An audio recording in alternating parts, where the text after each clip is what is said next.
नमस्कार, आप सुन रहे हैं गूंज 90.8 FM, आपकी अपनी आवाज, और मैं हूं आपके साथ आपकी अपनी आरजे कल्पना। और स्वागत है आपका हमारे टॉक शो एक मुलाकात में, जहां आज हमारे खास मेहमान हैं सांसद विवेक नारायण शेजवलकर जी, जिनसे आज हम करने वाले हैं ढेर सारी बातें। सर, आपका स्वागत है गूंज में। नमस्कार, धन्यवाद। सर, एक सांसद का दायित्व होता है अपनी क्षेत्र की जनता के विचारों और आकांक्षाओं का प्रतिनिधित्व करना। 2019 में आप लोकसभा के सदस्य के रूप में चुने गए। कैसा सफर रहा ये सर, कितना चुनौतीपूर्ण रहा? देखिए, पहली बार मैं सांसद बना, उसके पहले महापौर जरूर रहा जी। मेरे लिए भी एक नया अनुभव भी था, एक चैलेंज भी था। शुरुआत लगभग 1 साल के बाद कोरोना का 2-2.5 साल का पीरियड गया जी। उसमें बहुत सारा संसद ठीक से चली भी नहीं। कई जो बातें सांसदों के लिए सीखने के लिए भी और करने के लिए भी होती हैं, वो नहीं हो पाई जी। उसके बाद जो दोबारा संसद चली तो बहुत कुछ काम संसद में होना था, पर दुर्भाग्य से कई बार विपक्ष ने ऐसे ही संसद चालू होती थी जी, ऐसे कई मुद्दे उठाए जो वास्तव में रिलेवेंट भी नहीं थे और उसका कोई विशेष संबंध भी नहीं था। उसके कारण कोरोना के बाद भी संसद की कार्रवाई काफ़ी बाधित हुई जी। उसके बाद भी जो ज़रूरी ऐसे हम लॉ मेकर्स हैं तो ज़रूरी कानून बनाने थे, जो विधेयक पास होने थे, बजट भी पास होना था, वो हम सब लोगों ने किया। पर चुनौतीपूर्ण तो था, बार बार सदन डिस्टर्ब होता था। पार्टी ने तय किया कि डिस्टर्ब होने के बाद भी सदन को चलाएंगे, और इस बार आप लोगों ने भी देखा हुआ कि जब बजट सेशन में बजट पास हुआ तो इसी तरह पास हुआ। पर देखिए, काम रुकना नहीं चाहिए, शो मस्ट गो ऑन। और यही नीति भारतीय जनता पार्टी के हमारे नेतृत्व ने अपनाई और काम हमने कोई रुकने नहीं दिया। पर दुर्भाग्यपूर्ण स्थिति बनी है, ये भी सही है। इसके लिए भी एक बार सोचने की जरूरत है कि इससे कैसे उभरा जाए, क्योंकि संसद का महत्वपूर्ण समय नष्ट होना ये कोई अच्छी बात नहीं है, लोकतंत्र के लिए भी ठीक नहीं है। और जनता हमें चुन करके भेजती है उनके मुद्दे उठाने के लिए, उनके समस्याओं का हल करने के लिए, नए कानून बनाने के लिए, पुराने जो कानून ऑब्सोलीट है उनको हटाने के लिए। वो काम तो पीछे रह जाता है। मेरा मानना है, इसलिए इसमें कुछ विचार करके और सब मिलकर कोई कंसेंसस बनाने की जरूरत है जी। और सर, आपने 4 साल अपनी संसदीय पारी के खत्म किए हैं अभी, और आशा करते हैं हम आगे आप और अच्छा काम करते जाएं, ऐसे ही ग्वालियर का विकास करते जाएं। ग्वालियराइट्स, आज हम बहुत सारी बातें जानने वाले हैं सर से। आप सर, अभी हमने आपके सफर की बात करी, अगर बात करें सर अमृत योजना या फिर स्मार्ट सिटी प्रोजेक्ट, दोनों में ही आपका इम्पोर्टेंट रोल रहा है सर। आगे आने वाले समय में हमें शहर में ऐसी नई योजनाएं देखने को मिलेंगी। देखिए, अमृत योजना लगभग पूरी हो चुकी है और उसमें अमृत के बारे में इस शहर में पीने के पानी की व्यवस्था और सीवेज सिस्टम जी, ये पूरा होना था। जो डीपीआर बनी थी उसके हिसाब से जो काम हुआ उसके बाद जो काम बाकी रह गया है, जैसे 6 वार्ड जो ग्रामीण क्षेत्र के नए शामिल हुए थे नगर निगम में, वो, और जो 60 वार्डों में काम अधूरा रह गया, वो, ये पूरा का पूरा काम करने के लिए अमृत 2 आ रहा है जी। तो मेरा मानना ये भी एक बहुत महत्वाकांक्षी योजना है, क्योंकि अमृत 2 में वो सारे गैप्स हम फिल करेंगे जो पूरे नहीं हुए हैं जी। स्मार्ट सिटी प्रोजेक्ट में उसके बारे में कई लोगों को उसकी मतलब एक धारणा भ्रामक भी है। स्मार्ट सिटी परियोजना जो है वो एक एरिया बेस्ड डेवलपमेंट प्रोग्राम था जी। मतलब उन्होंने तय किया था कि करीब 550 एकड़ अच्छा एरिया हम तय करेंगे और उसको पूरा स्मार्ट बनाएंगे, और उसमें से रेवेन्यू जनरेशन का भी उसमें प्रोविजन था, और उसके बाद उसको हम बाकी जगह रिप्लिकेट करेंगे जी। ये मूल भावना स्मार्ट सिटी की थी। पर उसमें कितना हो पाया कितना नहीं हो पाया उसका तो मूल्यांकन बाद में किया जाएगा, पर मूल उद्देश्य ये था। इसलिए कई लोग पूछते हैं ना कि स्मार्ट तो शहर तो स्मार्ट हुआ ही नहीं, पूरा शहर स्मार्ट होना भी नहीं था, वो एक एरिया हमको बनाना था। और बाकी कुछ उसमें ऐसे प्रोजेक्ट्स थे जो कि पूरे पेन सिटी थे जी। जैसे स्वच्छता का उसमें था, ट्रैफिक का भी कुछ थोड़ा बहुत उसके अंदर था। कुल मिलाकर के ये उसकी योजना थी। अब वो पूरा होने जा रहा है, जैसे वो पूरा हो जाएगा तब पता लगेगा कि उसमें कितना हम अचीव कर पाए और कितना हम अभी नहीं कर पाए जी। और सर, ऐसे ही और योजनाओं के साथ हमारा शहर विकास करते जाए, हमारी तो यही आशा है, और आपके नेतृत्व में हम आगे भी बढ़ेंगे और शहर का विकास भी होगा। सर, अभी हमने शहर के विकास के बारे में बात की। अगर बात करें सर राजनीति से हटकर, आप बीई मैकेनिकल के स्टूडेंट भी रहे MITS कॉलेज से, सर राजनीति की तरफ आपका रुझान कैसे आया? देखिए, पिताश्री राजनीति में थे और मतलब वो तो भारतीय जनसंघ जब से बना जी, तब से वो राजनीति में आए, और चूंकि घर का ही मैं सदस्य होने के कारण स्वाभाविक रूप से उसमें मैं इन्वॉल्व तो था, पर ये बात ये कि पूरी तरह इन्वॉल्वमेंट नहीं था जब तक पिताश्री थे जी। उनके चुनाव होते थे उसमें मैं काम करता था। बाकी अन्य जो उनके मतलब एक तरह से उनका सहायता में किया करता था। खुद होकर के मैंने कभी राजनीति में उनके रहते भाग नहीं लिया जी। पर उनके जाने के बाद में फिर स्वाभाविक रूप से मैं राजनीति में आया। फिर मैंने चुनाव भी लड़ा, पार्टी के भी पदों पर मैं रहा और उसी का परिणाम है कि मैं सांसद भी हूँ।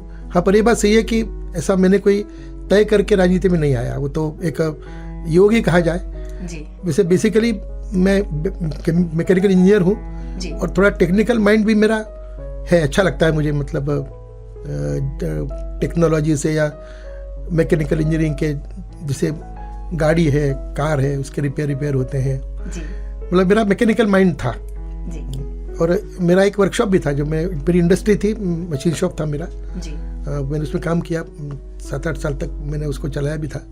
राजनीति में आने के बाद फिर उसको मुझे छोड़ देना पड़ा। और कहीं ना कहीं चीजें आपको टच करती हैं, चाहे आपकी फैमिली मेंबर पॉलिटिक्स से जुड़े रहे या कहीं ना कहीं चीजों को आपको जिससे जोड़ना होता है ना, उनसे जोड़ ही देती हैं। और सर से आज हम बहुत सारी बातें करने वाले हैं ग्वालियराइट्स। हर किसी के जीवन में पिता का बहुत बड़ा रोल होता है। आपके भी पिता महापौर रहे, साथ ही सर लोकसभा सदस्य भी रहे और सर वर्तमान में आप भी महापौर पद पर रह चुके हैं और अब लोकसभा सदस्य हैं। ऐसे में सर कितना परिवर्तन आप आज के समय में देखते हैं, क्योंकि एक दौर आपने वो भी देखा है सर जहां आपके पिताजी ने काम किया और एक आज का दौर। देखिए, राजनीति में बहुत परिवर्तन आया है और विशेष करके मैं अगर ये कहूँ कि भारतीय जनता पार्टी या जनसंघ विपक्ष में थे जी।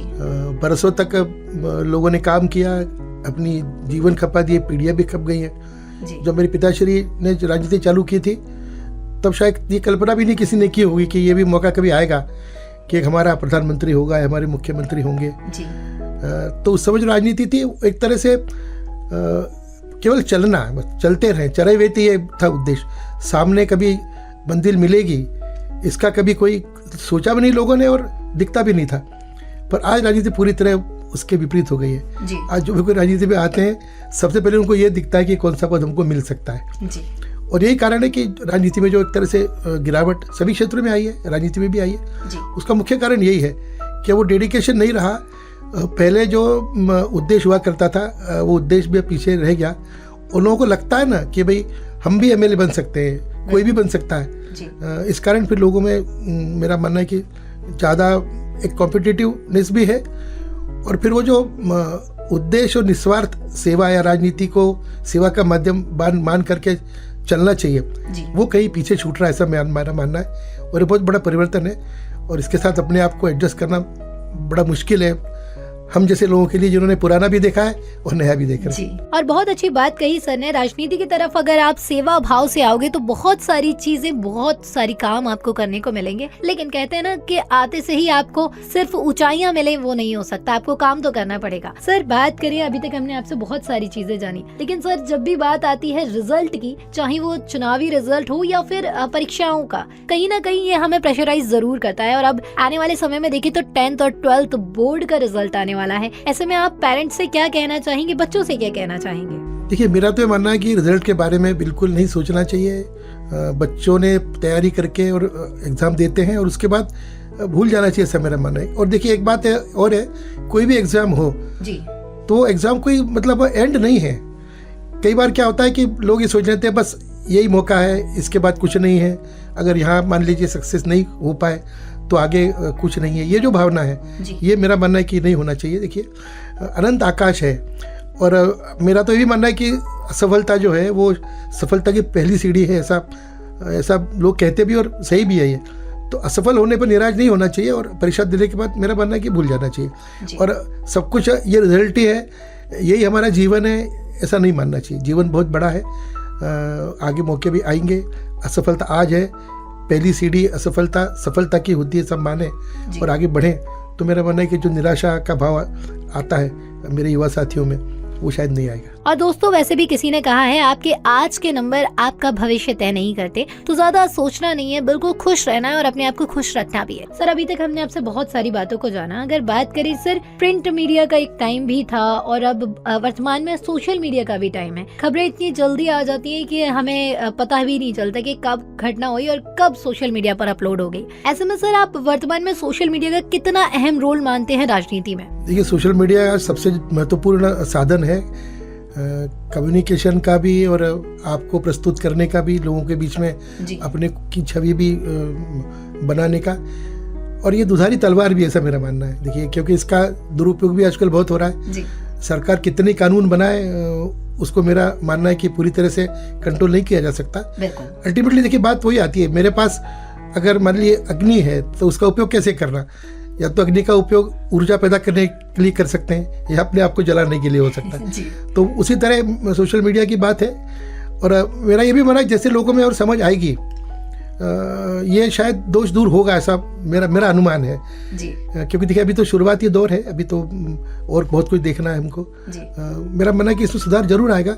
पर ये बात भी उतनी सही है कि जो भी चीज़ हमारे पास है, हथियार भी है, तो उसका उपयोग कैसे करना, लोगों को मारने के लिए करना कि अपनी रक्षा करने के लिए करना, ये तो अपने ऊपर डिपेंड करता है जी। और ये इस भावना से अगर हम चलेंगे तो मेरा मानना है कि निश्चित रूप से सोशल मीडिया का भी अच्छे दिन भी आएंगे और अच्छा उपयोग भी होगा, और अधिक से अधिक उपयोगी सिद्ध हो सकता है देश को आगे बढ़ाने के लिए, समाज को आगे बढ़ाने के लिए, और कुल मिलाकर के अपने उद्देश्य तक पहुंचने के लिए। और बिल्कुल अपडेट रहना बहुत जरूरी है। जितना अपडेट आप रहेंगे उतना ज्यादा आप लोगों को भी अपडेट रख पाएंगे और बहुत सारी जागरूकता अपने आसपास फैला पाएंगे, जिसकी आज के टाइम में बहुत जरूरत है। सर, आज हमने आपसे बहुत सारी बातें जानी आपके बारे में, आपके सफर के बारे में। सर, अब आप जाते जाते ग्वालियराइट्स को क्या कहना चाहेंगे? देखिए, मैं ये कहना चाहूंगा कि बात करते हैं विकास की, हर कोई विकास चाहता है जी। पर विकास ऐसी चीज नहीं है जो कि कोई ला करके आपको दे देगा। बिल्कुल। आपके मन में अगर पूरी तरह आप दृढ़ निश्चय करके हों तो होगा। कई बार अपन देखते हैं ना कि अगर आपको कोई बालक को नई पतंग ला करके देते हैं तो बालक खुश तो होता है, पर अगर जो पतंग कटने के बाद जो लूटते हैं पतंग, वो जो उसको मिलती है तो वो ज़्यादा अच्छी लगती है उसको। मतलब खुद का कमाया हुआ ज़्यादा अच्छा होता है, अच्छा लगता है। यही मेरा मानना है कि विकास कोई बाहर का कर देगा, ये बिल्कुल नहीं मानना चाहिए। हमको अपने व्यवहार में सुधारना पड़ेगा, हमको आउटलुक अपना चेंज करना पड़ेगा, डिसिप्लिन करना पड़ेगा, तब मेरा मानना है कि हम विकास कर पाएंगे। नहीं तो मेरा मानना है कि कोई दूसरा आकर के मसीहा विकास करेगा, ये मैं तो नहीं मानता। और यही कारण है कि बार बार लोग कोसते भी हैं और कुछ नहीं हो रहा ऐसा बोलते हैं। शुरुआत अपने से करनी पड़ेगी, ऐसा मेरा मानना है, तब जाकर के हमारा उद्देश्य पूरा होगा। ये मैं कहना चाहूँगा मेरे सभी ग्वालियर के निवासी भाइयों बहनों को। और विकास में राजनीति आड़े नहीं आनी चाहिए। इंदौर आज इसलिए आगे बढ़ा है कि वहाँ पर विकास के मामले पर सब एकजुट हैं, पर हम शायद उस स्तर तक नहीं पहुँच पाए। ये मतलब सत्य है, कटु सत्य भी हो सकता है, पर फिर भी हम कोशिश तो करते हैं। और मेरा मानना है कि कोशिश रंग लाएगी और हम भी फिर से एक बार उस मुकाम तक पहुंचेंगे जहां पर हम पहुंचना चाहते हैं सब लोग। Thank you so much sir, अपना अमूल्य समय हमें देने के लिए। सो ग्वालियराइट्स से एक मुलाकात में ये था आज का सफर। अगले हफ्ते फिर मिलूंगी मैं आपसे एक नए मेहमान के साथ। तब तक सुनते रहिए कल्पना के साथ सिर्फ गूंज 90.8 FM, आपकी अपनी आवाज।